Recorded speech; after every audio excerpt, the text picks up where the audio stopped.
Diferente.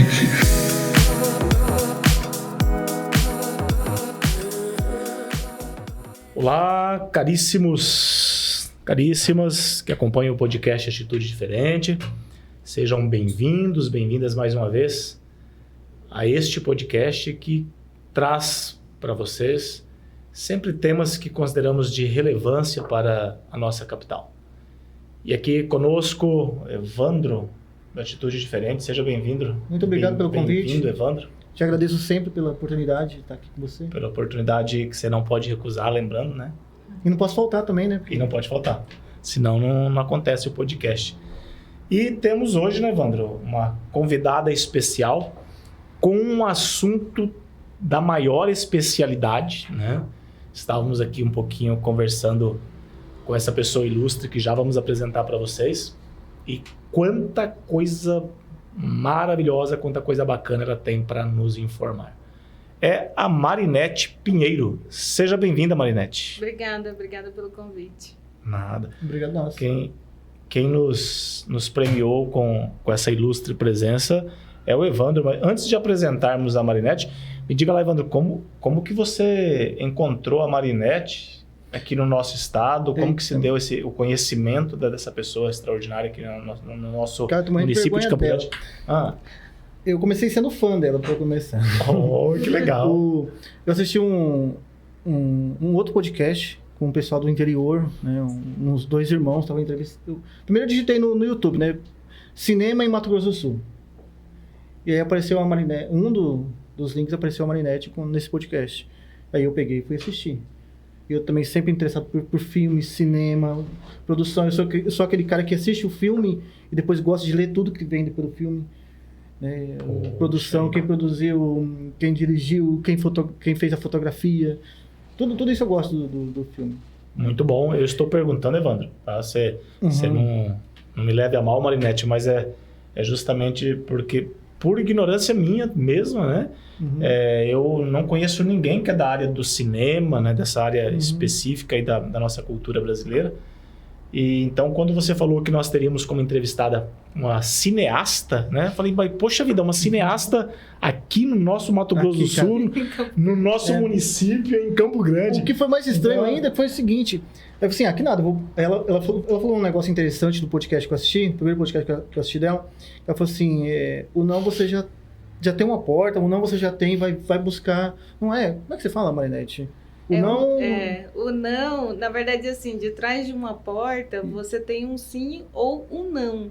E você só vai saber se você bater e entrar naquela porta para buscar o sim ou o não. E aí eu peguei assim, mandei uma mensagem para ela assim, olha, você tá produzindo alguma coisa e tal, tô interessado. Aí ela, não, aliás, aí eu falei assim, claro, vou buscar ela no Instagram e no Facebook. Fui ver no Facebook, ela já era minha amiga no Facebook, eu não sei como. Já tinha ela como amiga no Facebook, eu não sei como, não sei mesmo. Nunca tinha visto ela pessoalmente. Aí eu peguei, mandei uma mensagem pra ela, assim, olha, tal, não sei o que, e aí no finalzinho eu coloquei essa mensagem, né? A porta eu já estou batendo, né? A porta vai entrar. Caracas, que e ela pegou, me adicionou em uns grupos de cinema, de produção de cinema aqui em Mato Grosso do Sul e tal. Muito bom. E aí fiz curso já com ela, tudinho. Muito bom, muito bom.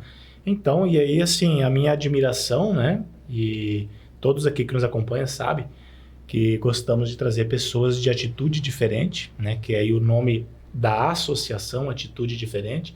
Então, temos aqui hoje a Marinete Pinheiro, com certeza uma pessoa de atitude diferente, uma pessoa de inovação, de brilhantismo, de ideias novas e, sobretudo, uma pessoa que, pelo gabarito, representa aqui o nosso estado, o nosso município, e logo mais estaremos falando com ela. Mas quero deixar aqui já no começo do nosso podcast, após essa apresentação de como o Evandro conheceu a Marinete Pinheiro, para que vocês possam nos ajudar na divulgação do podcast, curtindo, comentando, o que mais? Compartilhando, clicando, comentando, né? Deixando lá os seus questionamentos, que alguém aqui do grupo também responderá, dará os encaminhamentos.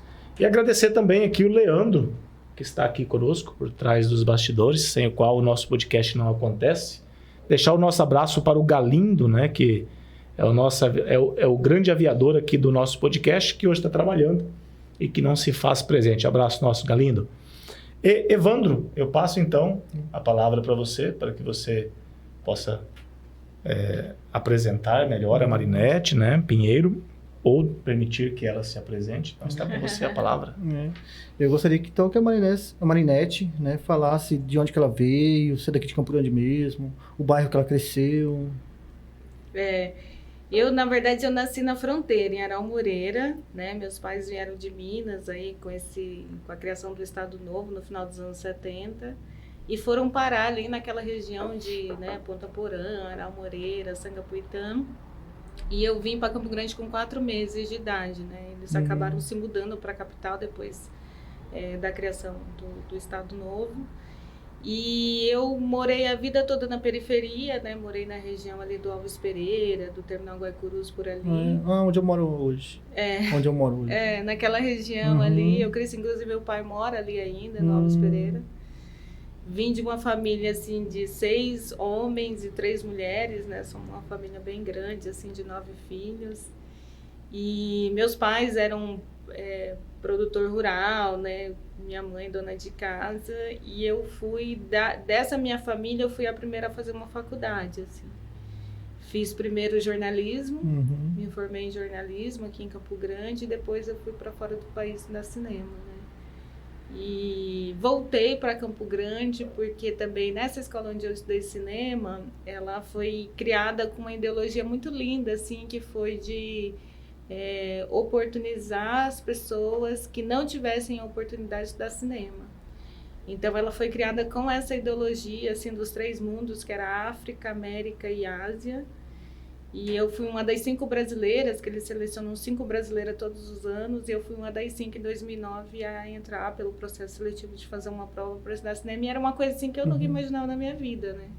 Eu nunca imaginava que eu ia estudar cinema, nem que eu ia trabalhar com cinema, então assim, não é aquela coisa assim, eu sempre amei cinema, sempre assisti muito filme e tal, não tinha essa oportunidade, né? Porque eu me lembro do primeiro filme que eu assisti na vida, que foi Xuxa, na antiga rodoviária de Campo Grande, ali no Cine Center. Eu me lembro como se fosse hoje, a minha mãe saindo com nós 3, as filhas, né, menores, e na frente do cinema, assim, tinha uma loja de brinquedos, né, que já era, assim, um atrativo, né, das crianças saírem do cinema e correr para aquela loja de brinquedos que tinha... Forçando os pais a comprar. Era o shopping da cidade, a rodoviária. O primeiro filme que eu assisti também foi lá no shopping, na rodoviária antiga.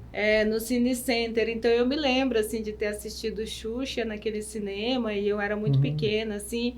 E no decorrer da minha vida eu não tive muitas oportunidades, né? Eu acho que se a gente rememorar, assim, a gente tinha que ter dinheiro para ir no cinema, né? E eu nunca pensei, mas eu comecei no cinema, na verdade, pela literatura, né? Que foi quando eu estava terminando a faculdade de jornalismo, eu pensei que eu queria sair da faculdade com um livro escrito. Eu queria escrever um livro, não sabia o que era, mas eu queria sair dali com um livro, né? Eu não queria fazer um TCC ou alguma coisa assim. E aí o meu professor orientador pegou e falou assim, vai atrás das salas de cinema de Campo Grande. Eu falei, não, só tem o Cine Campo Grande na época, né? 2004, 2005, tinha o Cine 15, Campo Grande. Né? Isso, na 15. Frequentei muito ali. Os da rodoviária já funcionavam como cinema pornô naquela época. Isso eu não fui, não. O Acapulco, que sempre teve em ruína desde os anos 80, Acapulco, que ali na 26, 26, hoje ainda tem a fachada Acapulco, dele. Na 26. Ela era uma produtora de filmes também, não era? Não, eles tinham a cinematográfica Lado, que produziu o cinema, inclusive o primeiro filme feito em Campo Grande, de 65, foi eles que fizeram. É um marco histórico, assim. Que eram os mesmos donos desse Cine Acapulco. Eles tinham 2, Cine Acapulco e Cine Jalisco. E eu fui descobrir nesse processo de pesquisa o autocine, né? Que as pessoas passam aqui na Universidade Federal e não sabem que aquele telão é um cinema, né? Foi um cinema drive-in, uma coisa assim super inovadora para a época. Tinha o Cine Havaí 1 e 2 no shopping, antes dele crescer ali onde é a praça de alimentação. Você tinha que sair da praça de alimentação e entrar nas duas salas de cinema, que era Havaí 1 e 2. Inclusive, eu me recordo de ter assistido Titanic naquele cinema. Eu assisti Titanic, né? Eu assisti Titanic em Dourados. Morava em Deodápolis na época, quando passou o Titanic. E depois é que surgiu o Cinemark, né? Que é esse complexo de salas, esse conglomerado de salas pequenas com muitos filmes. Antes não, antes você tinha salas grandes com filmes que se repetiam, né? Nas sessões se repetiam os filmes. E aí eu falei pro meu professor ensinar, ele falou, vai atrás de pesquisar. Por sorte, a primeira pessoa que eu encontrei para falar foi a professora Maria da Glória Sarrosa, que é a professora Glorinha, que teve uma contribuição muito significativa para a cultura do Estado. Primeiros festivais, ela trazia os filmes que, na época da ditadura, ela trazia filmes que eram proibidos, né, de passar e guardava os filmes na casa dela, né, para a ditadura não Mas pegar. então existiu mesmo esse negócio aí da ditadura proibia que alguns filmes fossem rodados? Existiu, inclusive no meu livro, eu consegui entrevistar um policial aposentado que ele era o censor. Era ele que ia na sala de cinema, assistia. O cinema tinha que projetar o filme só para ele assistir, ele autorizar ou não a exibição dos filmes. E ele dá uma entrevista pro meu livro. Por sorte, assim, ele era pai de um amigo meu. E aí ele falou, não, eu dou entrevista. Ele mostra a carteirinha dele como censor da... Ele sendo censor aqui em Campo Grande? Em Campo Grande. Então, assim, alguns filmes... Ele pedia para cortar trechos do filme, porque era nu, porque falava palavrão, ou ia de acordo, ou contra o que era o governo da época. Então, assim, essa censura realmente existiu. Ele fala assim que uma vez ele pediu para cortar tantos trechos do filme que quando o filme ficou pronto, porque era película, e você cortava mesmo, assim, no físico, né? Que depois o filme perdeu sentido, assim. Por quê? Porque muitos trechos do filme foi cortado. Então, existe, inclusive, o seu Abud Lado, que é dono desse cinema na 26, ele mostra os cartazes dos filmes lá com carimbo, liberado pela censura, entendeu? Ou liberado para maior de 18 anos. Por exemplo, o Davi Cardoso, né? Que é um grande cineasta aqui do Mato Grosso do Sul, foi o rei da pornochanchada. O Davi tem muita história ligada à censura, né? Por que o Davi fez muito sucesso na época da ditadura? Porque ele colocava um cartaz na frente do cinema para maiores de 18 anos e era uma mulher de costas nua, mas com uma tarja preta, e as pessoas ficavam muito curiosas para ver o filme. E aí você assistia o filme, não tinha nada demais, porque você não podia ter cenas de sexo explícito no cinema, né? Era totalmente proibido, né? E aí o Davi acabou sendo esse rei da pornochanchada, porque é isso, né? Ele pega o porno e pega a chanchada, que foi um gênero muito famoso no Brasil, a chanchada, que foi no começo dos anos 20, no Rio de Janeiro, que era aquela coisa, né, do malandro, do carnaval. É muito famosa a época da chanchada no Brasil, assim, muitos filmes dessa ópera do malandro, por exemplo, a primeira ópera vem dessa época. E aí eu comecei com a pesquisa desses lugares de exibição. Então a gente tinha o Alhambra, o Rialto, que hoje é a igreja Seixonoyena, Antônio Maria Coelho, ali. Ele ainda mantém a estrutura da sala de cinema que foi o Cine Rialto. A mesma estrutura, ele foi um dos poucos prédios não demolidos na cidade que abrigavam sala de cinema. Não sabia que ele tinha sido cinema, não. Também não. É o mesmo. Eu conhecia. Poxa vida, quantos lugares, né? A mesma estrutura do cinema ainda continua. E se a gente vê a história do cinema mundial, assim, o cinema aparece com os irmãos Lumière na França ainda em 1896, lá. E aí ele chega no Brasil muito rápido, ele chega no ano seguinte, assim, no Brasil. Mas o processo, né, de projeção que eles falavam vistas animadas, né? Porque eram pequenas esquetes que não tinham história, eram só imagens. a famosa saída da fábrica, né? Que são as mulheres saindo da fábrica, que são as primeiras imagens cinematográficas. E ele chega no Mato Grosso do Sul em 1903, em Corumbá, pela abertura do Rio Paraguai para navegação. Então, o Rio Paraguai fica aberto para navegação no começo dos anos de 1900. E ali um cara traz um projetor de cinema e faz a primeira projeção numa tenda de circo, que é o registro que a gente tem de um jornal do Brasil da época que fala que as pessoas foram embora da sessão porque não estava muito interessante, porque não dava para ver muita coisa, né? Isso aí a gente achou. Isso é o Jornal do Brasil de Brasília? Não, o Jornal do Brasil que era um jornal que ele era semanal, né? E ele trazia as notícias ali da região e tal. E a gente achou esse documento. Tanto que no ano passado, no ano de 2022, a gente criou, junto com a deputada Mara Caseiro, um projeto de lei que institui o dia dessa primeira projeção em 1903 como o dia do cinema e do audiovisual sul-mato-grossense. Olha, que dia que é? 19 de novembro. Ó, dá pra vocês fazerem uma festa esse ano de nós, hein?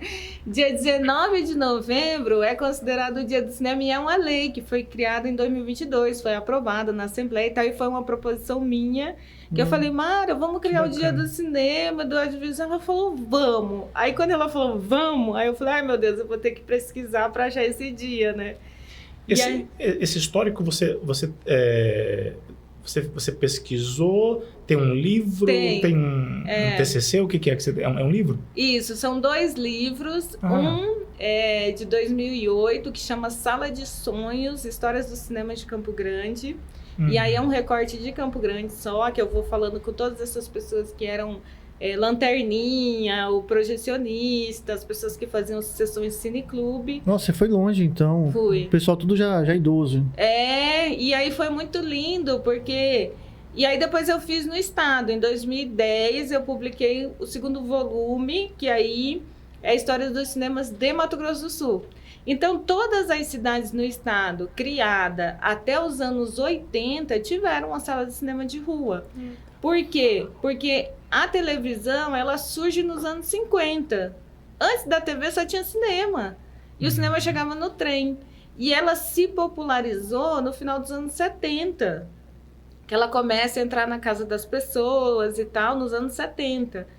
Com isso, as pessoas deixam de ir nos cinemas. Então, aí você começa a não ter mais, não se criar a sala de cinema como um grande negócio. Era um grande negócio, super rentável, assim, né, a sala de cinema. E aí eu fui atrás de todos os municípios, criado antes dos anos 80, porque eles tinham um cinema de rua. Eles tinham um cinema, porque o cinema era o espaço de convivência social, era onde as pessoas se informavam, eu tenho histórias no livro muito interessantes, por exemplo, em Dourados, que na Semana Santa as pessoas iam, passavam o filme A Paixão de Cristo várias vezes, repetidamente. O antigão. O antigão. Preto e branco ainda. Isso, e as pessoas iam vestidas de anjo, de noiva, para pagar promessa no cinema. Né? Então, assim, o cinema era tudo isso. Tanto que, assim, Hollywood é essa potência, porque lá atrás, quando Hollywood foi criado, nos anos 20 e tal, eles falam, a gente vai dominar o mundo com o cinema. Né? Isso é o que o pessoal comenta mesmo. Nos documentários por aí que eu vejo, que eu assisto, o pessoal comenta justamente isso. Essas suas 2 obras, elas estão disponíveis onde? Assim, na Casa do Artesão é possível. Na Casa do Artesão? Tem em formato ela tem online também? Não, no momento não. Até um trabalho que eu preciso fazer é de atualizar, porque assim, nesse processo de 2008 e 2010, que foram esses livros, foi aparecendo muito mais gente contando histórias e imagens que acabei... Então você tem coisa para acrescentar, então. Isso, eu preciso atualizar elas. Qual editora? Pela Universidade Federal. Pelo UFMS. Pela editora da UFMS. Inclusive também na livraria da UFMS tem. Então na livraria da UFMS nós podemos acessar, pegar o livro lá, dar uma lida. Isso. Como é que faz na Casa do Artesão? Também. Na Casa do Artesão eles estão disponíveis lá, né? Para leitura? Não, para venda. Para venda? Tá. Agora na biblioteca da UFMS para leitura. Agora nós já podemos chegar na Casa do Artesão e falar assim, eu vim aqui comprar um livro da nossa amiga. Eu tenho que comprar um livro primeiro da Paula, que ela é escritora, esteve aqui comigo, né? Você não estava na hora. É uma escritora que fala sobre a vida dela e tal. Eu tenho que comprar primeiro esse livro aí, senão eu vou apanhar dela, da Paula. Inclusive, falei com ela hoje, vai pagar um café pra mim, tô esperando. E ó, da Marinette, se a gente chegar lá e falar o nome completo, tem desconto de quantos por cento mesmo, Marinette? Tô brincando. Não, depois já tem que também dar um autógrafo também pra nós no livro. Claro, tem que dar autografado pela Marinette, né? É. Marinette, que legal. Você falou no começo que... Água, Marinette. Sim, obrigada. Que fez uma experiência de 3 anos fora. Como que foi isso aí? Você se formou em jornalismo e já fez essa experiência fora? E onde que foi? Ou você chegou a atuar na área de jornalismo e aí surgiu essa oportunidade? Como que foi esse momento aí? Eu me formei, na verdade, em 2005 e fui para Cuba em 2009. Você foi para Cuba? Eu fui para Cuba. Esses 3 anos foi em Cuba. Estudei cinema em Cuba, Qual cidade lá? Então, a escola de cinema, ela fica num povoado chamado San Antônio de los Banhos, que é 40 quilômetros de Havana. E só que a gente ia todo final de semana para Havana, assim, porque a escola, ela é uma escola no campo, né? Pertinho, 40 quilômetros? 40 quilômetros é muito perto, só que pelo sistema cubano de transporte acaba ficando longe. Porque assim, você não tem um carro para ir, né? A gente foi assim, nós fomos com uma bolsa do governo. Transporte público é pior que o nosso aqui? Não é que é pior, é que não existe essa facilidade, porque a gente estava 7 quilômetros do povoado, então é um lugar que não tem transporte. Então a gente precisava chegar em San Antônio, 7 quilômetros, para daí conseguir um transporte para ir para Havana. Só que a escola disponibilizava esse transporte no final de semana para ir levar a gente buscar, né? Tinha toda essa logística. Você foi com bolsa para lá? Isso. E a escola. Quem que pagava essa bolsa? Na época foi o governo federal. O governo federal tinha um acordo com que a Fundação do Novo Cinema Latino-Americano e ele pagava esse custo da escola. 2007. Não, eu fui de 2009 a 2012. Que governo que era 2009 e 2012? Era Dilma. Dilma? Inclusive era Lula e depois foi a Dilma. E aí depois essa bolsa foi cortada e a gente espera que ela retorne agora, porque na sequência assim já não teve mais essa bolsa. Hoje os alunos que vão para a escola, eles têm que pagar o custo da escola. Quando você foi, você exercia a carreira como jornalista ou você tinha acabado de terminar? Não, eu nunca exerci a carreira de jornalista assim mesmo, né? Eu fazia alguns trabalhos de assessoria de imprensa, mas eu nunca trabalhei no veículo de comunicação, aqui eu não cheguei a essa etapa, porque na época, quando eu estava indo, eu estava trabalhando na FUNSAT, eu coordenava uns cursos de qualificação para jovens ali, por conta do que era o programa Primeiro Emprego, né? E aí, inclusive, com a Luísa, ela estava diretora da FUNSAT, ela me chamou lá para coordenar esses cursos, né? E foi muito interessante, porque eu fiz a prova sem pretensão, porque eu pensei assim, eu não tenho experiência nenhuma em cinema, em audiovisual, vou fazer essa prova. Mas como é que você ficou sabendo da prova? Eu trabalhava numa produtora audiovisual e o dono da produtora trouxe a prova. E ele falou, não, você tem que fazer, você tem que fazer, você tem que fazer. Daí eu falei, vou fazer. Só que sem pretensão nenhuma. Assim, naquela época, 2009, o que a gente fazia era mandar um e-mail. A gente não tinha essas informações, a gente não tinha ideia do que era Cuba. E não tinha ideia que era a escola. Não tinha informação da escola. Mas você foi lá pensando, então assim, quando você fez a inscrição, você fez a inscrição pensando, tô de bobeira, vou tentar ir pra Cuba. Não, eu pensei assim, se não der certo eu volto, só isso. Só isso que eu pensei. Sem fazer nada aqui, vou tentar Cuba ali. Não era fazendo nada, mas era assim... foi o que eu pensei. E aí foi até engraçado quando eu fui falar pra Luísa, né? E a Luísa tem uma formação toda, né? A Luísa é a Luísa Ribeiro. Que você fala. A vereadora Luísa Ribeiro. Na época ela estava diretora da FUNSAT. E eu falei pra ela, eu falei assim, Luísa, eu fui selecionada. Ela falou assim, vai, ninguém aqui é insubstituível. Vai, se não der certo, você volta, né? Foi o conselho dela, assim, né? E aí eu me organizei, porque quando eu recebi a carta, eu tinha 40 dias pra ir.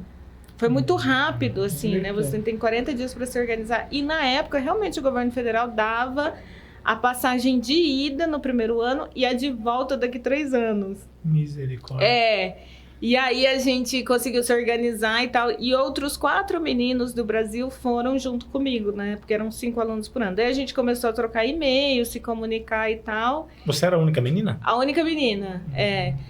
E na época era uma diretora, uma mulher que estava na direção da Escola de Cinema de Cuba, e ela estava incentivando muitas mulheres a entrarem no mercado do audiovisual, porque, né, sempre eram muitos homens e tal. E aí eu fui a primeira selecionada daquele ano, a primeira a receber a carta, assim, né? Que a gente recebeu uma carta de e-mail dizendo, olha, você foi selecionada. E a minha carreira foi em documentário. Eu sou formada especificamente em cinema documentário. Por quê? Porque quando você faz a prova, você escolhe a carreira. Ou é direção de documentário ou ficção, roteiro, produção, foto, som e edição. Hoje são 8 carreiras porque tem novas mídias, né? Acho que, se eu não me engano, são 8 carreiras hoje. Na época era 7. Eu falei, vou para documentário porque eu amo pesquisa, assim, amo descobrir as histórias, amo descobrir as coisas. E aí eu fiz para documentário. E aí eu pensei isso, eu falei, nunca fiz, né? Como é que eu vou ser selecionada? Só que a escola, ela não estava atrás de quem já tinha experiência em cinema, porque isso a gente ia aprender lá. Ela estava muito atrás de histórias de vida. Então, naquela época, ela perguntava assim, qual história da sua vida você transformaria num filme? Escreva uma lauda.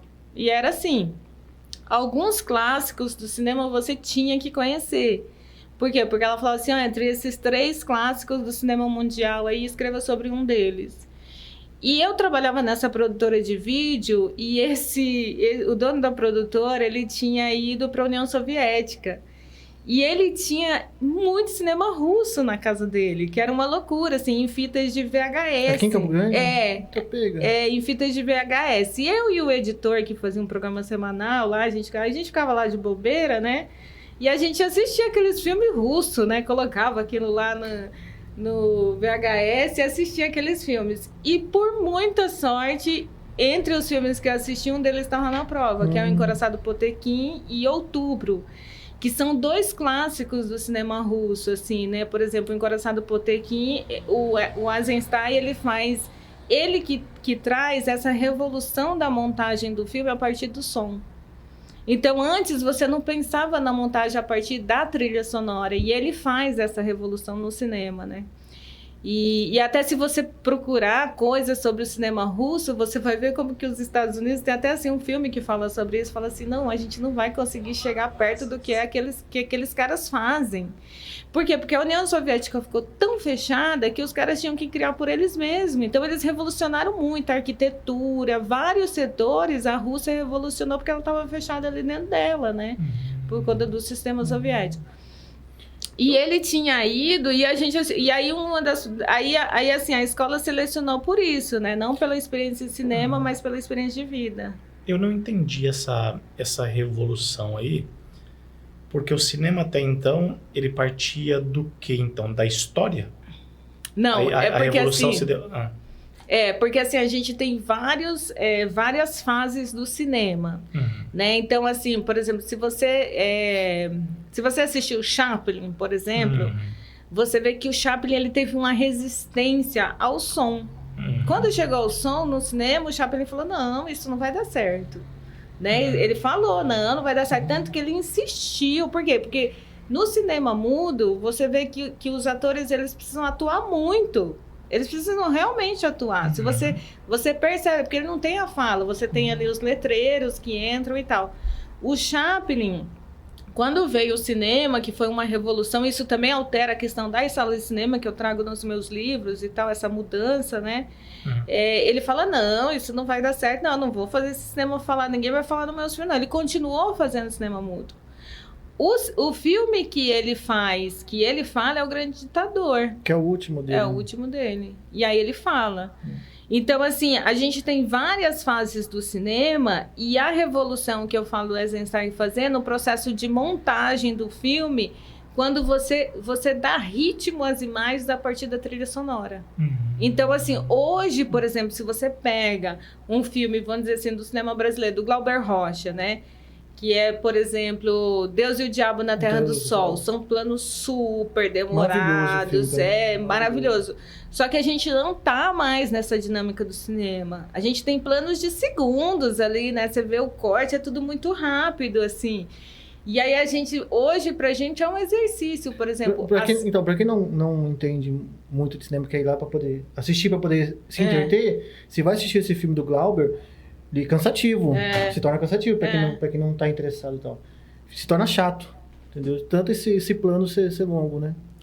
Que assim, por exemplo, como que Glauber Rocha revolucionou o cinema no Brasil? Quando ele sai do Rio e São Paulo, da chanchada, daquilo ali que tudo era bonito, divertido e tal, e ele vai mostrar um Brasil ali do interior, cru, selvagem, coloca um Deus negro no filme. Então ele vai fazer uma revolução da imagem, tanto que o cinema novo é celebrado até hoje, assim, né? Tanto se fala cinema novo, que cinema novo foi esse? Foi esse cinema que saiu daquelas historinhas ali e vai para o interior do Brasil, né? Então a revolução, ela se dá, então, em termos de, como é que pode dizer, surgimento de novas formas de fazer filme. Exato. E o da Carlota Joaquina se deu exatamente no quê, assim? A Carlota Joaquina, eu acho que ela traz uma discussão sobre a própria criação do Brasil, né? Sobre o descobrimento do Brasil. Eu digo assim, a questão do filme, que muito se discute, da questão assim, de que aquele plano Collor, que acabou com um pouco da cultura, queria destruir a cultura e tal, e aí o filme Carlota Joaquina foi um impulsionamento para novas criações. O cinema brasileiro, ele vai passando por várias fases, porque, por exemplo, a gente teve o fechamento da Embrafilmes, que era a empresa brasileira e produtora de cinema brasileiro. Ela foi criada como uma agência que produzia, que financiava, que fazia o cinema brasileiro.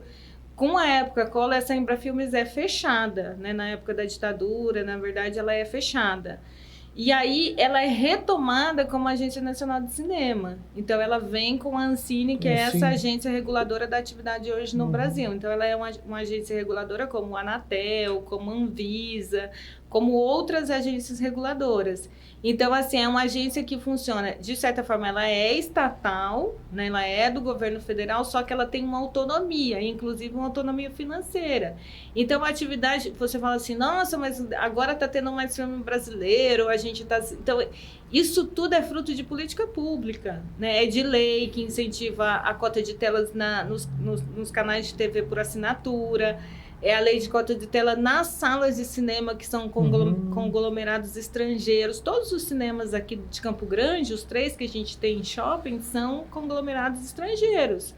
Nenhum deles é brasileiro. E que só passam filmes brasileiros por lei. Por lei, porque existe a lei da cota de tela. Então, os cinemas são obrigados, você explora a atividade aqui, beleza. Só que você tem que colocar filme brasileiro na sua grade de programação nesse percentual que a lei estabelece. Muito bom. Tanto é que essa lei, ela caiu, se eu não me engano, em 2019, durava 10 anos, em 2019 ela parou, acabou a validade dela.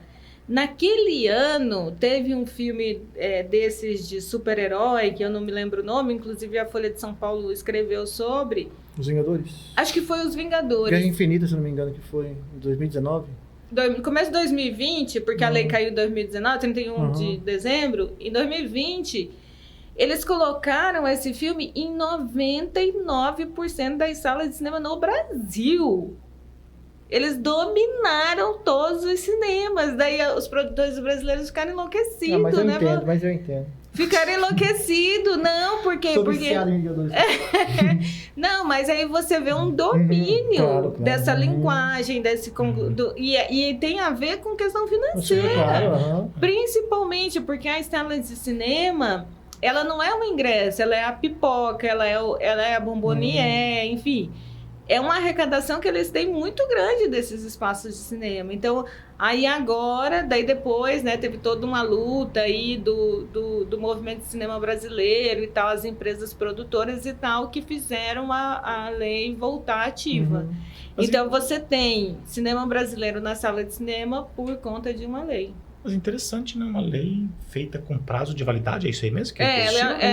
Mas geralmente são assim. Vigência por 10 anos? Era por 10 anos. É que normalmente se eu não me engano, era 10 anos. É que assim, as nossas leis atualmente, elas não têm... Ela não tem prazo de validade. Ela, enquanto não tiver uma outra lei que a revogue, ela tá... Era uma... Mas a própria questão de cotas nas universidades foi feita mas por cotas. As cotas, sim. Mas uma legislação mas não sei se de repente que você contempla os filmes brasileiros, não é para suprir uma questão cultural, na verdade é para motivar, para mobilizar a cultura brasileira, né? Deve ser esse o objetivo, né? Então, é estranho fazer com prazo de validade, né? É a grande discussão de que ela seja valorização do que é nosso, é claro, tem que ser perpétua. E agora, a grande discussão que se tem é da legislação sobre os streamings, ou seja, sobre os canais de filme Netflix, por Amazon, internet, que exploram o serviço Disney. no Brasil, porque a gente sabe que em alguns países mais restritos esses streams não entram, né? Você não tem eles, né? Tem essa restrição de exploração da atividade em alguns países. No Brasil é tudo muito bem, né? Liberado, assim. A França foi o primeiro país a legislar sobre a questão dos streams. Por quê? Porque é tudo muito novo para todo mundo. Até recentemente a gente estava na locadora, né? Alugando um filme. E aí depois baixando um filme. Que né? ódio daquela época, mas tudo bem. Você não tem um HD na sua casa que não abre mais. Gastou muito, foi um pouco. Assim. Cara, a primeira coisa foi eu fiz comprar um aparelho de DVD. Antes disso teve o cassete, né? Pô, eu fiz o cassete. Cara, alugar fita, assim, eu alugava na sexta-feira à noite ou no sábado de manhã, que é porque eu passava o final de semana. Eu só devolvi na segunda. Eu lembro, o pai comprou um videocassete, aí ele comprou, acho que logo assim em seguida vieram, acho que os DVDs, né? E aí ele ficou com aquilo lá assim, nunca chegou nem a usar, ele não chegou nem a colocar nenhuma fita cassete lá. Não, colocou uma, se eu não me engano, acho que do meu casamento. Acho que foi isso. Eu acho que foi a única fita que ele achou pra colocar ali dentro. Primeiro aparelho de DVD, gastei meio salário mínimo na época pra poder assistir filme. Passar o final de semana inteiro assistindo filme. Marinete, e com relação a essa questão do trabalho na área do cinema, aqui, nós já discutimos aqui outras questões relacionadas ao esporte, por exemplo, e nós vemos que o nosso estado ele não tem muito incentivo para esporte. Nessa área da cultura do cinema, você acha que os nossos governantes eles prestigiam, têm amparo suficiente legal, amparo financeiro, ou segue mais ou menos aí a mesma linha do esporte que não tem incentivo nenhum? Ou quase nenhum, né? Tem uma carência muito grande, porque assim, eles não veem como um financiamento, um investimento na atividade, né? Tanto é que, por exemplo, os fundos de investimento, eles são considerados assim, fundos perdidos. Por quê? Porque não tem um retorno financeiro. Eu recebo um recurso para fazer o meu projeto cultural, mas eu não tenho que retornar nada para o governo. Retorna imposto, né? A partir da prestação de contas com notas fiscais e tal. Mas, por exemplo, a Ancine, dependendo da linha de financiamento que ela tem, desse recurso que ela tem do fundo setorial, você faz um contrato onde você recebe o financiamento para o seu filme, aí você prestou contas, utilizou o recurso e tal. Depois do seu filme pronto, ele pode ir para a sala de cinema e arrecadar com bilheteria, ele pode arrecadar com streams, ele pode ganhar prêmios em dinheiro. Parte desse recurso tem que voltar para a Ancine. Ela tem um percentual lá sobre o que você arrecadar com o filme pronto, nesse contrato do financiamento dela. Por quê? Porque é essa roda que tem que girar. Então, a gente paga Codecine, a gente quer um imposto ligado à atividade de cinema. E aqui no estado, não. A gente, por exemplo, não tem uma lei estadual que outros estados têm de como seria uma lei Rouanet mais estadual, onde as empresas poderiam, parte do que pago impostos, ao invés dela pagar esse imposto, ela investir em produtos culturais.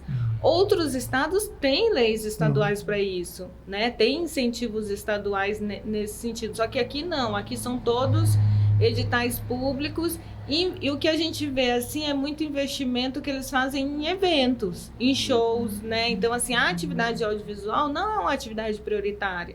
Só que eles não conseguem perceber que a partir do momento que você tem um consumo grande, você tem uma forma de arrecadação interessante. É tudo assim, é a lei do mercado. Então, essa lei do mercado, ela é muito complicada também, porque, por exemplo, assim, para se tornar atrativo para o governo investir nisso daí, ela tem que ser acessível à população. No cinema nacional, muita coisa não chega para nós. Se nós quisermos assistir um filme do lançamento 2022, 2023, você tem que procurar em streams, tem que procurar na internet, alguma coisa. não chega nas nossas salas e muito menos na televisão. Né? Então, daí eu tenho uma coisa assim bem questionável, que é sobre a educação para o consumo. Que é assim, a gente consome o que nos chega fácil, né? Então, assim, por exemplo, na música, o que a gente escuta na música? Na música a gente escuta o que vende. A gente não tem uma educação musical. Você, por exemplo, você fica ali no que eles querem te dar de música, no que eles querem te vender. E existe por exemplo, a indústria da música é muito maior ainda que o audiovisual, mas isso deve ser superado. Por quê? Porque nós somos seres audiovisuais hoje, né? O tempo todo a gente está nesse consumo de audiovisual, inclusive na própria música, né? O videoclipe, ele é um audiovisual que é ferramenta da música, mas ele é um audiovisual. Então, como que você vende a música hoje? Se você pensar no mercado, você tem que fazer um audiovisual para você vender a música. Você não consegue vender a música só por ela mesma, né? Então, por isso que o audiovisual está crescendo muito. Então, assim, a gente não tem essa educação para o consumo, tanto na música como no audiovisual e em outros meios culturais, né? Então, assim, é o que o mercado quer te dar. E aí o mercado tem as estratégias dele, né? Que a gente sabe de... Você falando aí o que o mercado quer te dar, hoje quem trabalha com cinema ganha dinheiro como? Com o cinema mesmo ou com as ferramentas que o cinema acaba proporcionando? Como que seria isso aí, essa visão, a visão financeira para o produtor? Você é cineasta, você ganha dinheiro com o cinema ou com as ferramentas para o cinema? Na verdade, eu acho que ninguém em Mato Grosso do Sul ganha dinheiro com o cinema. Marinete, olha aí, tá escondendo ouro, hein? Não, porque assim, a gente tem o cinema, que é o cinema, que tem uma janela específica, que tem linguagem, técnica e narrativa específica, e a gente tem os produtos audiovisuais, que é o que todo mundo produz audiovisual hoje, porque tem uma câmera com celular que grava imagem e som, né? Eu acho que é muito difícil, assim, tipo, meu pai tem 85 anos, é um ser que não é audiovisual, né? Porque ele tem 85 anos, mas em geral as pessoas têm. E as crianças estão nascendo já nesse mundo audiovisual, né? Então, assim, eles já não conseguem imaginar que a gente fazia alguns processos de copiar arquivo num pendrive, né? Com esse negócio de nuvem, enfim. E não é fácil viver dessa atividade, mas o consumo existe. Então, a gente trabalha com alternativas audiovisuais. Por exemplo, a produção de videoclipe, a produção de produtos audiovisuais que são vendáveis, né? Então, assim, às vezes é um contrato que você tem para produzir um audiovisual, porque esse consumo existe, não é específico do cinema. Igual então, eu falei pra você. Sobrevive, então, dos outros trabalhos do audiovisual, não especificamente do cinema. Exato. Né? Nem de documentários. Exato. Um curta-metragem, ele entraria dentro desse conceito de cinema? Porque assim, a Ancine, ela tem uma legislação sobre a produção audiovisual. Então, ela determina o curta-metragem. Porque antigamente a metragem era o metro do filme mesmo, que era o material fílmico. Então, o curta-metragem tem a ver isso com a metragem mesmo, antigamente, os né? milímetros, né? Isso. Eu estudei. Então, assim, ela tem uma legislação que estabelece o curta-metragem a partir do tempo dele, né? Então, você tem até 15 minutos, você tem curta. A partir de 70 minutos, você tem um longa-metragem. Então, ela tem uma legislação, aí você tem metragem para série. Isso tudo está em lei. Por quê?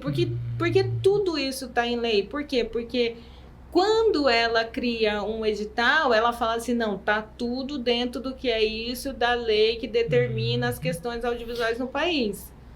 Se eu quero produzir, vamos supor, um curta, sei lá, até 15 minutos, você falou, né? Você como profissional da área, eu lhe apresento a minha ideia, o meu vídeo, e você me ajuda como? Como que seria? Ou não é bem assim? Como que seria isso? Você tem que me convencer que a história é boa. Tá. Aí, pra começar. Convencendo, você vai dar o quê? Vai dar os... Não, existem possibilidades. Por exemplo, se é uma história que você quer muito contar, que é uma história sobre... Porque também tem a possibilidade das histórias, das ideias que são vendáveis, que você pode mandar para o edital. Hoje, os canais de TV e canais de streams, eles compram o processo em desenvolvimento dessa ideia. O curta-metragem é mais difícil. Agora, série e filmes de longa-metragem, existem mercados do audiovisual, que é uma coisa super nova no Brasil. Super nova não, assim, vem, sei lá, acho que de uns 10 anos, 15 anos para cá, que os canais começam a comprar esses produtos em desenvolvimento, ou seja, ele te dá um dinheiro para você desenvolver, né? Então, assim, por exemplo, o Sebrae aqui no Mato Grosso do Sul tá organizando uma caravana para o Rio to Sea. O Rio to Sea é o maior evento de economia criativa da América Latina, que acontece no Rio de Janeiro em junho. E no processo anterior ao evento em si, tem o que eles chamam de rodada de negócio. A rodada de negócio é eu colocar lá um projetinho de forma simplificada, tentar vender uma ideia e escolher 5 canais, e eu posso que um daqueles canais me chamam para uma conversa, assim, para ver se eles interessam a ideia. Mas aqui no estado, como é que você vê a produção na área do cinema? Tanto no curta também, né? Existe esse trabalho? Existe um mercado para isso aqui dentro do estado ou não? Existem muitas histórias a serem contadas e existem muita gente interessada na produção audiovisual e muitas pessoas criativas que conseguem produzir materiais de qualidade, e esses materiais conseguem circular. Em geral, essas pessoas vêm de áreas afins. Não são pessoas que se formaram em cinema e audiovisual. Vêm do jornalismo, vêm da publicidade, né? Vem de áreas afins. Só vem a Kézia do direito. Do direito, a Kézia do direito, por exemplo, criou uma escola de cinema e belas artes, que é o Cine Café. Começou com o Cine Clube, com sessões, começou a se apaixonar pelo assunto e tal. Então, assim, por exemplo, a Lei Paulo Gustavo veio com recurso do Fundo Setorial do Audiovisual, que era grande parte desse dinheiro, que eram bilhões que estavam lá, veio para os estrados para uma questão emergencial, né, que foi um momento em que as empresas produtoras audiovisuais na pandemia tiveram dificuldades financeiras, e agora ele veio para o fomento dessa produção audiovisual. E isso é muito interessante, porque as pessoas têm a capacidade de produzir e produzir com recurso. Eu sei de muitos filmes que foram produzidos sem recursos, vamos dizer assim, a pessoa, né, pagou para fazer o filme, que conseguem circular em festivais, que conseguem ganhar prêmios, né? Alguns festivais. Que é a própria Zoateg, né?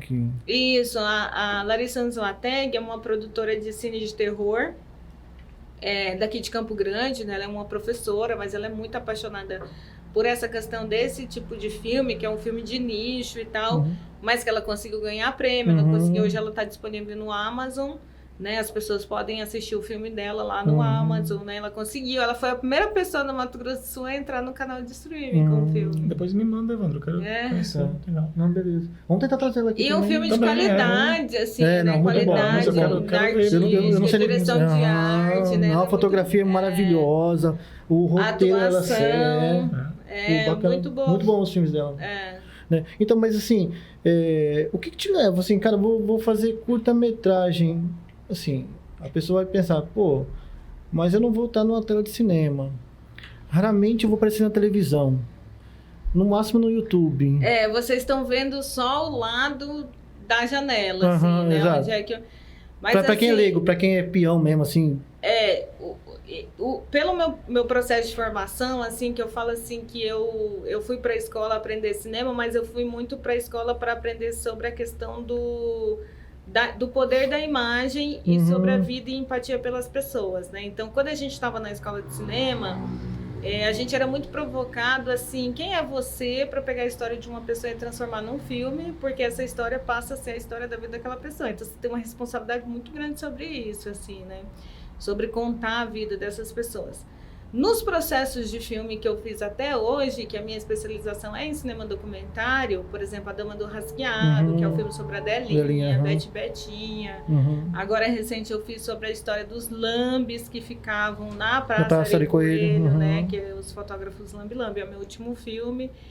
Por trás da produção desse audiovisual, você tem outros processos de reconhecimento dessas pessoas, né? De dizer da importância dessas pessoas. Então, o filme, ele tem um processo, eu falo até mesmo revolucionário por quem faz o filme, mas por essas histórias que você conta, porque você ressignifica essas histórias.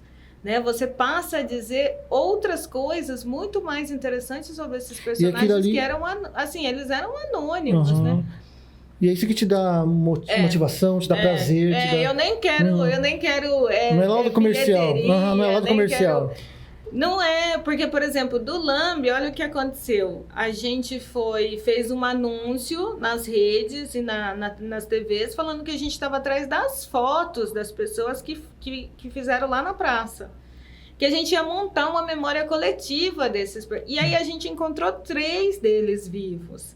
E alguém ligou, e ela ligou para mim e falou assim, olha, eu tenho uma câmera aqui que quero doar para vocês e tal. Daí a gente foi lá na casa dela e tava eu e o Rashid foi meu aluno. O Rashid Vaquedi é um fotógrafo assim, 30 anos de foto fixa. E aí ele veio fazer um curso comigo, porque ele falou, agora eu quero mudar da imagem fixa para imagem de movimento. Aí ele veio fazer um curso que eu tava dando aula.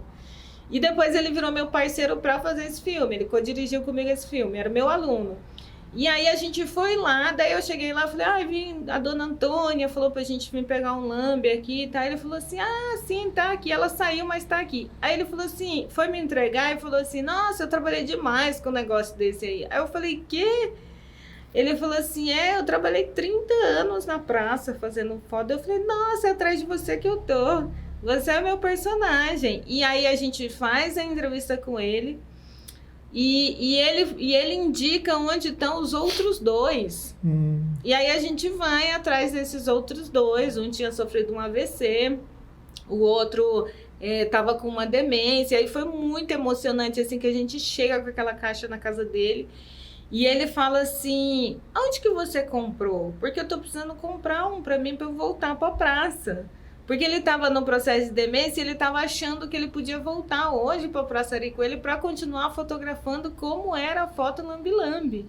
O que é essa foto lambe-lambe? É porque eles lambiam uma foto para saber se ela ainda tinha uma salinização, tinha um pouco de sal, né? Porque o sal amarelava as fotos. Então ele tinha que comprovar que ela não tinha nada de sal, então eles realmente lambiam. Aí ficou lambe-lambe. Por Você sabia disso? O pessoal que ficava na Praça Aricoelho tirando foto ali, lembra? Naquela que colocava aqueles fotógrafos. Não sabia, não. Isso. E aí a gente foi na casa de um artista, o Darwin, que é professor da universidade, porque ele pintou os vendedores da praça e pintou um lambe, né, numa tela e tal. E a gente foi perguntar para ele da experiência dele e tal. E ele colocou as fotos que ele tinha assim em cima da mesa e eu fiz um stories assim, coloquei no meu Facebook daqueles fotógrafos. E aí um amigo meu pegou e comentou e falou assim, é meu pai. Daí eu falei assim, como assim é seu pai? Ele falou assim, é meu pai, Marinete, e eu não tenho nenhuma foto do meu pai trabalhando como lambe, que foi a vida dele na praça. E o pai dele era conhecido como índio. O Elcio é o indígena, né, o filho. E aí eu falei assim, Elcio, cadê o equipamento do seu pai? Eu tô fazendo um filme sobre isso e tal. Daí ele foi atrás da irmã dele, a irmã dele já tinha desfeito da câmera e tal. E aí ele pegou e viu, e ele pegou e reproduziu. Eu mandei a foto pra ele e tal, foto da foto. E ele falou, não tenho nenhuma foto do meu pai, fiquei emocionado de ver meu pai. E aí, no dia do lançamento do filme, que a gente fez no Sesc Cultura, eu convidei o Darwin, convidei ele e tal, e ele fez um depoimento emocionado, assim, né? Porque a gente, nesse processo de produção do filme, a gente trouxe uma recordação afetiva muito poderosa para ele.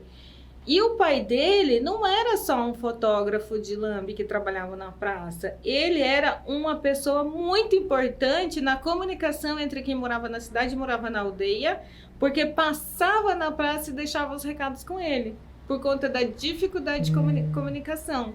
Então, ele exercia muito mais um papel importante do que esse de lambe-lambe. Então, assim, por trás dos processos dos filmes, a gente acaba, sabe, encontrando outros contextos sociais, inclusive afetivos, assim, né? Esse que você fez foi um documentário? Um documentário, é um filme de... Que ano que você A gente lançou no final do ano passado. No ano passado? Bem recente. Final de 2023 agora? Chama a Mágica da Foto Lambe-Lambe. E a gente fez esse filme a partir de uma caixa que estava no Museu da Imagem do Som, que é onde Eu trabalhei 7 anos lá e a gente viu aquela caixa e a gente quis, né, fazer um filme a partir daquela caixa. E aí a gente pensou na memória coletiva, né? Eu, por exemplo, quando eu tinha 15 anos, a minha mãe me levou na praça e a minha foto de identidade é uma foto preto e branco tirada no Lambe, né? Do meu primeiro RG, que eu tinha 15 anos. E ali também tinha uma questão socioeconômica. A foto do Lambe Lambe era mais barato do que a foto da lojinha da esquina. E a foto do Lambe Lambe você pegava na hora. Uma hora você dava uma volta no centro da cidade e pegava foto. A foto da lojinha você tinha que voltar no outro dia. Então quem andava de ônibus tinha que pagar 2 passagens de ônibus para tirar uma foto. Então tirava no Lambe, né, que era mais barato. Então assim, por trás de todos os processos de documentário que eu fiz até hoje, tem alguma coisa ali que a gente... E é isso então que te dá o prazer de fazer o documentário. Não pela questão mais comercial. Eu não tô esperando a bilheteria do Minha Mãe é uma Peça de milhões na sala de cinema. Mas seria interessante, cara, sei lá, de repente, antes de um filme nacional, cada estado apresentar um curta-metragem do próprio estado ali. Mas é aquilo que eu te falei, né? São empresas estrangeiras que exploram o serviço. Mas chegou a ter no Brasil a lei do curta. A lei do curta era uma lei que obrigava as salas de cinema a exibirem um curta nacional antes do longa. Teve um tempo que teve essa lei. Esse seu documentário, ele fica disponível em algum... Eu tenho uma página no YouTube e tem algumas coisas que eu produzi lá, materiais de curso, porque eu dou muito curso de documentário. Inclusive, a gente vai abrir um agora, esse ano, né? Que é um curso pela Lei Paulo Gustavo, que vai ser um curso gratuito e sempre os processos do curso eles são práticos, né? Então a gente sai com algumas obras realizadas pelos alunos, assim. Né? Nós conseguimos, Leandro, colocar aqui no podcast um link para... Conseguimos, né? Com certeza. Depois legal. Você passa o link para nós. Que é interessante. E assim, a nossa Secretaria de Cultura que não tem assim um acompanhamento de perto disso aí para... Esse do Lambe, ele foi fruto de um prêmio que a gente ganhou. Então teve incentivo público sim para a gente fazer. Então a gente teve a prefeitura do município, ou a Secretaria de Cultura do município, ela lançou o que foi o Prêmio P para várias áreas e para o audiovisual. Daí nós ganhamos com a ideia do filme de fazer essa busca dos lambes, a gente ganhou o prêmio e aí com o recurso do prêmio a gente executou. Então teve esse investimento, porque custa assim, você pagar uma equipe, né? Tem todo assim um recurso muito baixo para que a atividade audiovisual no Brasil, para os custos que tem. Eu agora estou tentando legalizar uma questão de uma música para um filme meu. E ele tá numa gravadora em São Paulo, é um artista aqui do Mato Grosso do Sul, eu não gosto nem de falar o nome, e eles querem, eu tô usando 30 segundos da música num filme e eles pediram R$6.000. Eita. Para me autorizar por um período de 2 anos só. Daí eu falei, não, vou tirar a música do filme, né? Porque eu vou ficar com um prazo de validade com essa obra e com esse daqui filme. Daqui 2 anos, quanto que ele vai depois, pós 2 anos, qual que é o valor? Qual que é o valor? Eu acabei com meu filho, não posso exibir mais porque eu não tenho mais essa autorização, né? Então, assim, tem um curso e tem um trabalho muito... não é a obra ali, né? Por exemplo, o filme da Delinha, que chama Dama do Rasgado, foi meu primeiro filme depois que eu vim da escola. É um filme de longa-metragem, né, que conta a história da Delinha. Eu demorei 3 anos para fazer esse filme, porque foi um processo difícil para mim. Era o meu primeiro trabalho profissional depois da escola e eu estava contando a história de uma mulher que é a maior discografia da história da música desse estado, né? Sim. Nossa, então, que assim, esse trabalho, e aí foi um filme que a gente ganhou um prêmio nacional do Sesc e esse prêmio do Sesc consistia em circular o filme pelo Brasil. Então a gente, né, exibiu o filme em vários espaços do Sesc de forma gratuita. A Delinha, né, acabou sendo conhecida no Brasil todo aí por conta dessas exibições e foi muito gratificante assim, né, porque o filme deu um reconhecimento maior para a Delinha, tanto que o filme chama Dama do Rasgado, era o nome do projeto desde que a gente escreveu.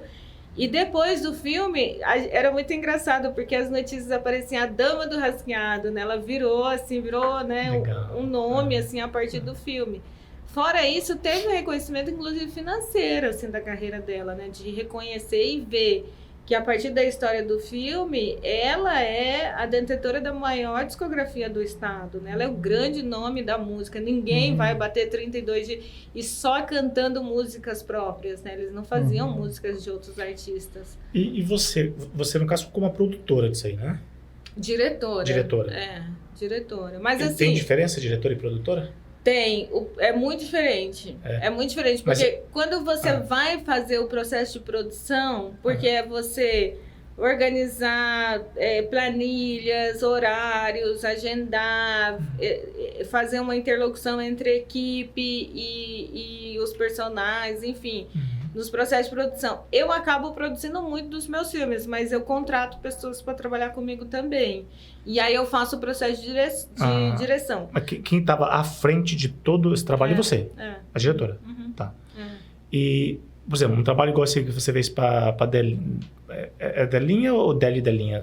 É Delinha. Délio e Delinha era a dupla. Quando eu fui fazer... o marido dela, né? Foi muito tempo. Quando eu fui fazer o filme, ele já tinha falecido. Ah, tá. Mas quando, por exemplo, você faz um trabalho desse aí, dá uma projeção para a Delinha, claro, né? Mas para você, que é a diretora, há um retorno, por exemplo, como explorar economicamente um trabalho como esse aí? Como que seria isso aí? Deu um retorno fantástico, assim, pelo meu reconhecimento no mercado de trabalho aqui, né? Eu sempre sou muito convidada para várias atividades, tem esse retorno.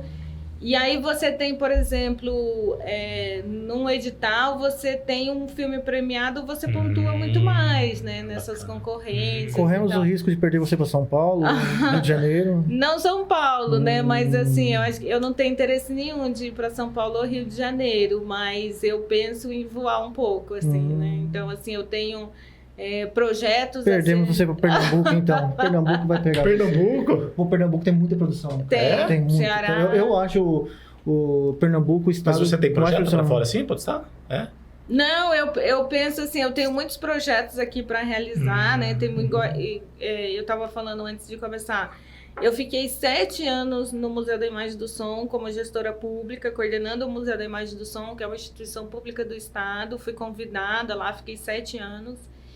Em 2021, eu abri a minha empresa e no começo do ano passado eu saí do museu e fui me dedicar exclusivamente a Sonhares Filmes, que é essa empresa produtora, né? Então, assim, eu trabalho em várias frentes no audiovisual, mas hoje eu me dedico a isso, né? Sonhares Filmes. Sonhares Filmes, Se alguém quiser contratar a tua empresa... No Instagram tem lá... Sonhares Filmes. Aí a gente trabalha com produção, com projeto, com captação, com direção, enfim, eu atuo em várias frentes, porque a escola também que eu estudei de cinema para a direção de documentário é aquele processo, você tem que saber de todos os processos para você dirigir. Então você tem que saber de som, de edição, de como é que você monta, como é que você produz, como é que você faz uma trilha.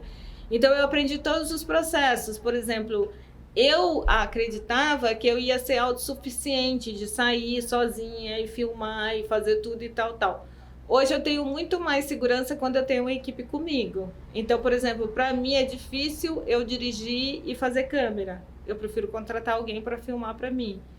Né? Então, assim, só que a escola, ela foi que a gente falava assim do cinema de guerrilha, era você e mais uma pessoa para captar som e vamos embora, né?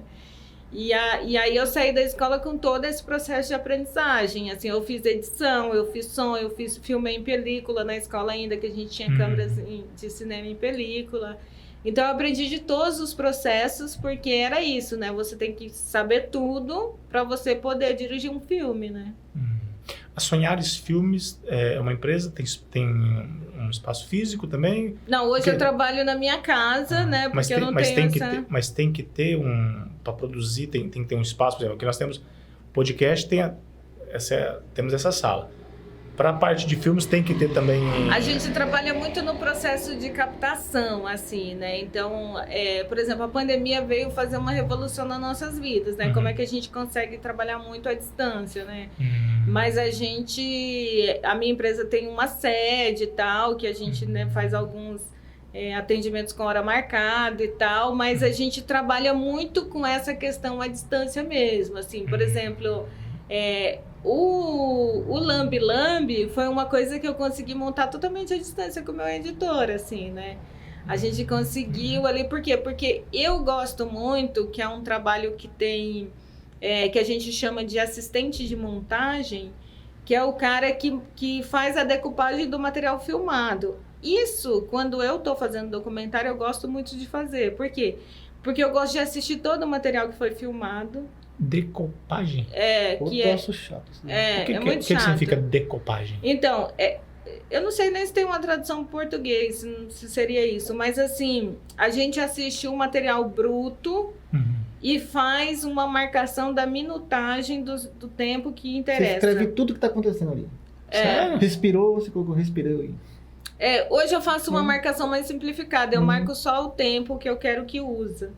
Então eu faço esse, porque é um processo demorado, é um processo... Só que é um processo, por exemplo, quando a gente estudava cinema, a gente tinha uma tarefa de pegar um filme e decupar esse filme, ou seja... filme inteiro? Jesus. Então você Se tu pega o Titanic, então você tá perdida.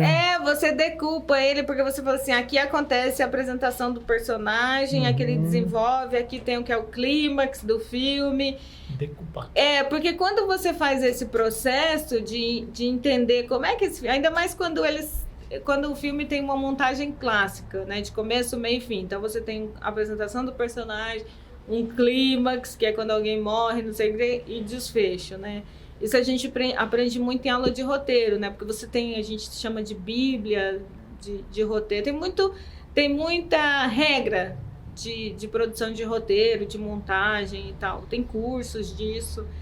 E aí, eu gosto muito de fazer esse processo de marcação do material bruto, de assistir e passar para o editor. Aí vai e volta, né? Vai e volta, muda e tal, né? E esse menino que estava montando comigo, o Miguel, eu já tinha trabalhado com ele, feito um trabalho com ele junto com um canal de televisão, então eu conheci ele muito bem, né? Porque a gente ficou 6 meses trabalhando juntos. E aí eu convidei ele para fazer a edição desse material comigo e foi muito, assim, muito sincrônico, assim, energético. Eu já entendi que eu queria, ele mesmo fazer alteração a partir das informações que eu mandava para ele. Legal. Ele foi muito criativo, assim. Você tem hoje, nível assim, de produção, como Deli Delinha, você falou do... Betty Betinha. Você tem quantos filmes, assim, quantas produções já documentárias? Mais de 20. Mais de 20? Entre a escola e aqui tem. Tá tudo disponível no YouTube? Não, não tudo, né? Por exemplo, o filme da Delinha tá numa plataforma de streaming, que é o filme Joy, né? Ele tá disponível lá para locação hoje, né? Outros estão nesse meu canal de YouTube. Tem algumas coisas que eu fiz na Escola de Cinema de Cuba, porque cada período a gente tinha que encerrar com a produção audiovisual. Era muito prática a escola. Você falou uma coisa interessante, ele está disponível para locação. Então, por exemplo, se eu quiser assistir, eu faço a locação, né? Isso. Aí tem um valor lá, né? E aí vem na minha... Isso, aí disponibiliza... Aí no caso, como que funciona esse trâmite todo aí? Você é a diretora... Aí você tem uma participação, é tudo para você? Ou não, é um percentual. É um percentual entre você, Deli e Delinha? Não. E os sucessores? Não, que assim, quando você tira o registro do filme na Ancine, porque você tem que tirar um documento que a gente fala assim, que é a certidão de nascimento do filme, que chama CPB, Certificado de Produto Brasileiro. É um documento... gratuito, que a Ancine emite para você, um documento super bonito, assim. E ali você tem que constar os direitos patrimoniais sobre a obra, né? Essa arrecadação de streaming ela é muito pequena. Por quê? Porque a plataforma tem que se manter. Então, ele não te dá o valor total do que é locado ali. Você tem outras formas de participação no streaming, que é aquele assim, eu pago para você. Por exemplo, quando o Netflix começou... Eu não sei se você lembra que tinha vários clássicos lá. De repente, saiu uma notícia, 200 filmes vão sair do catálogo do Netflix. Você lembra? A gente fala assim, meu Deus, esses filmes vão sair e tal. Por quê? Porque o Netflix foi um dos primeiros canais, né? E aí ele comprava a licença de exibição desses filmes, que é isso, é um licenciamento. Eu dou uma licença para você exibir meu filme durante 2 anos na sua plataforma. E eu vou receber tantos por essa licença. Então, o Netflix, quando ele começou, como ele não produzia, ele pegava os clássicos e colocava lá, e as licenças tinham períodos, vida útil, né? Tinha um período de licença, 2 anos, 3 anos. Quando essas licenças acabavam, as detentoras dos direitos das obras, elas falavam, não quero renovar. Por exemplo, a Disney foi uma que parou de renovar com o Netflix e criou seu próprio canal de streaming. No começo, ela colocava lá pra gente assistir.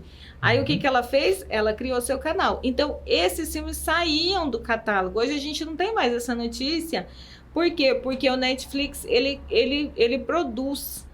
Você vê que tem muita produção Netflix? A produção Netflix. Tá. Porque também ela parou de ter acesso. Então, assim, esse CPB, nesse documento que você faz com a Ancine, você tem que documentar quem são os donos patrimoniais dessa obra. No caso dela, eu sou 100% dono dos direitos patrimoniais da obra. Já 100% do patrimônio imaterial aí, no caso. Isso, da obra. Isso, para que você fique 100% dona desse patrimônio imaterial, é feito um documento, por exemplo, com contrato. Um contrato, onde prevê que você vai produzir, ela te dá o direito de imagem e tudo mais. Isso fica tudo muito bom para ela, que vai ter o nome divulgado, e também bom para você, que é o resultado do teu trabalho. Né? Mas assim, um filme como esse, a gente teve um incentivo do governo para fazer na época pelo Fundo de Investimentos Culturais. Que foi um investimento muito pequeno, assim, no filme. Depois entrou o Sindicato Rural de Campo Grande, que deu um apoio, aí já quando a gente estava finalizando, porque não deu dinheiro, e aí eu fui atrás, falei assim, meu Deus, eu preciso de dinheiro para terminar o filme. E aí foi o Sindicato Rural que entrou e financiou, assim, a finalização do filme, né, com recurso financeiro mesmo. O aluguel da sala de cinema também foi graças ao recurso do Sindicato Rural e foi muito lindo para o lançamento. A gente fez o lançamento do filme numa sala de cinema aqui no shopping. E foi lindo, porque a Delinha estava fazendo, no dia do lançamento, ela estava fazendo 80 anos. E eu tinha visto o filme na casa dela com ela, né? Fiz questão de, antes do corte final, assistir com ela e tal. E ela chorou muito, porque ela viu o segundo marido dela ali tocando, foi umas imagens de arquivo que a gente conseguiu. E aí eu fiz o lançamento no dia do aniversário dela numa sala de cinema, e aí ela chegou lá e deu uma entrevista e falou assim, não, eu já vi o filme e tal, né? E aí quando terminou o filme, ela pegou e falou, assim, nossa, eu me emocionei, e ela chorou no cinema, e ela falou assim, eu nunca imaginei que eu era tão grande, ela falou, né? Claro, tem a questão da dimensão da tela, mas tem também a grandeza da obra, né? E aí ela pegou e falou assim, eu já tinha visto, achei que não ia me emocionar. E foi muito lindo, assim, né? Foi uma sessão muito gratificante. Marinette é muito poderosa, né? Eu vou contratar a Marinette para escrever sobre mim. Vai falar o quê de mim? Eu não toco, não canto, não tem talento para... Mas tem da sua mãe para falar. Só se falar da mãe, do pai, Messias, dos irmãos, dos amigos. Os irmãos vai dar bom não, então é melhor deixar quieto. Que legal. Poxa vida, muito bom. Marinette, queria te agradecer por ter vindo aqui. Eu que agradeço. Eu não sei se tem mais alguma coisa. Não, rapaz, na verdade eu tenho muita. Né? Não foi nem para isso que eu te convidei. Foi para conversar sobre outras coisas.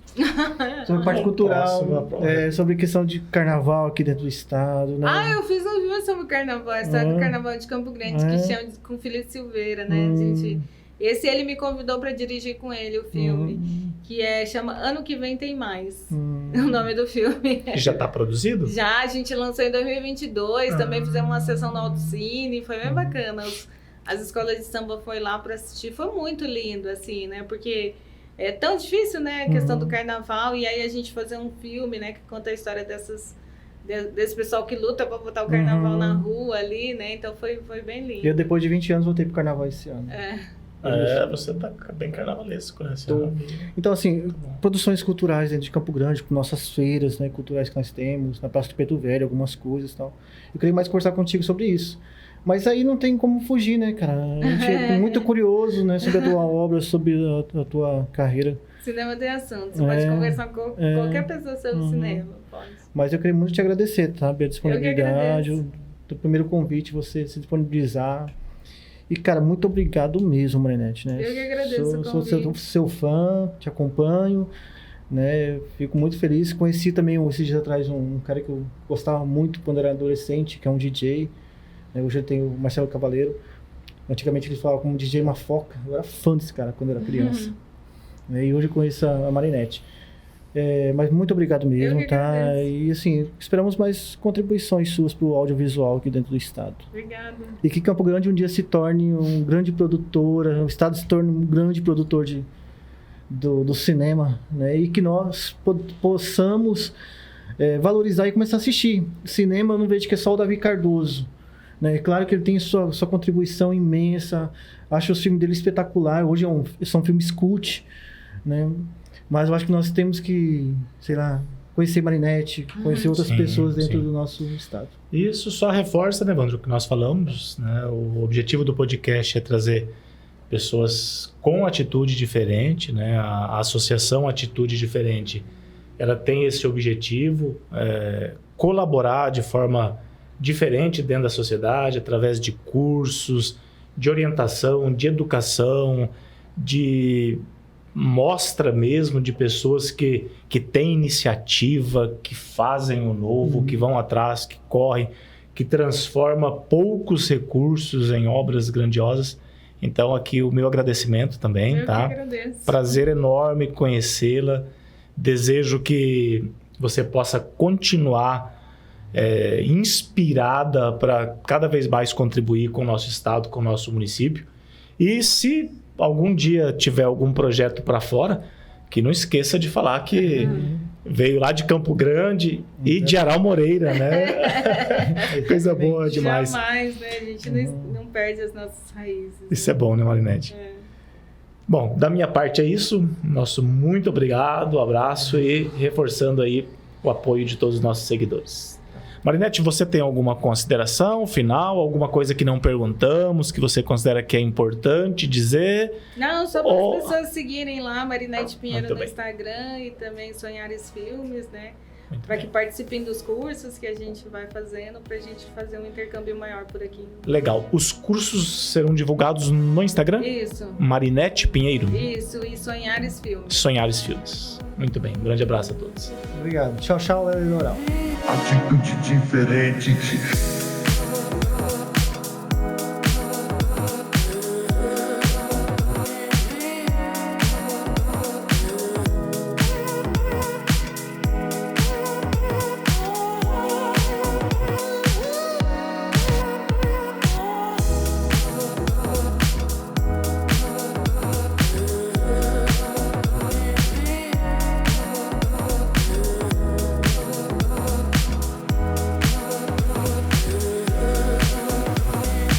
Atitude diferente.